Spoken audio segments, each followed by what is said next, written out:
qu'une fois de prière, ça doit dans la vie de ma fille. Est-ce que vous entendez?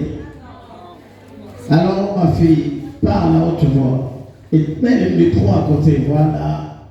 Bonjour, peuple de Dieu. Si je suis ici devant vous ce matin, c'est pour rendre grâce à Dieu et témoigner de ses bienfaits dans la vie de ma fille. C'est la nuit de mercredi. On était à un petit anniversaire au quartier. Tout s'est bien passé, nous sommes rentrés autour de 7 heures. L'enfant s'est couché aux environs de 22 heures, n'avait pas de problème. Jeudi matin, l'enfant se lève, elle se met à pleurer. Je la porte, je la réveille, ses yeux sont fermés. On a tout fait ce matin, ses yeux étaient toujours fermés. Mais je me suis demandé qu'est-ce qui ne va pas. Je sais vraiment pas ce qui s'est passé dans la vie de l'enfant pour qu'elle se réveille subitement le matin, ses yeux se ferment. Quand tu essayes même d'ouvrir ses yeux avec les mains, elle serre les yeux, elle ne veut pas ouvrir ses yeux. J'ai commencé à dire, Seigneur, qu'est-ce qui se passe? Ma mère m'a dit que le jeudi, elle vient souvent ici à la prière. Je lui ai dit, on ira ensemble le soir. Toute la journée de jeudi, là, j'étais juste en larmes. En larmes. Parce que je ne savais pas ce qui s'est passé.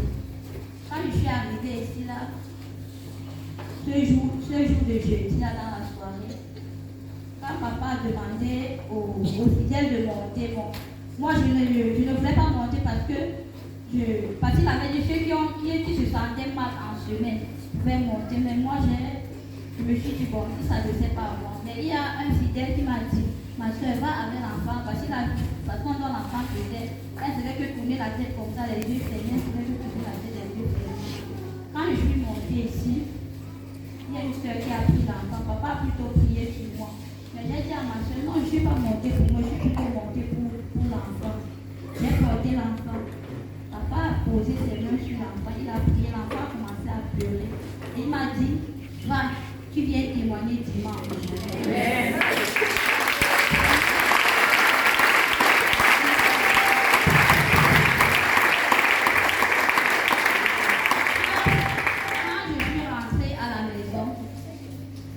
La nuit, j'ai encore prié avec l'enfant avant de dormir.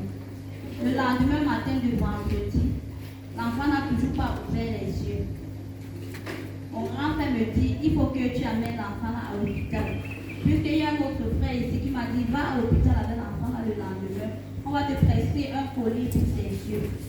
Quand je suis arrivée à la maison, j'ai dit ça à mon grand-père. Le lendemain matin, je me suis affectée avec ma grande-soeur. Comme on partait à Acha ce matin. On a pris une moto pour Acha, on a roulé une longue distance. Ma grand-soeur et moi, on faisait que parler de Dieu, on parlait de la parole de Dieu avec le père. Non, on faisait juste les commentaires là-dessus. Et on lui expliquait le problème de l'enfant. Arrivé en route subitement, ma grand-soeur regarde l'enfant, elle clignote les yeux. Elle me dit, l'enfant a clignoté les yeux. Je dis à bon, regarde encore. Quand elle regarde, elle constate que les yeux de l'enfant sont ouverts.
Alléluia, on est très bon, Seigneur.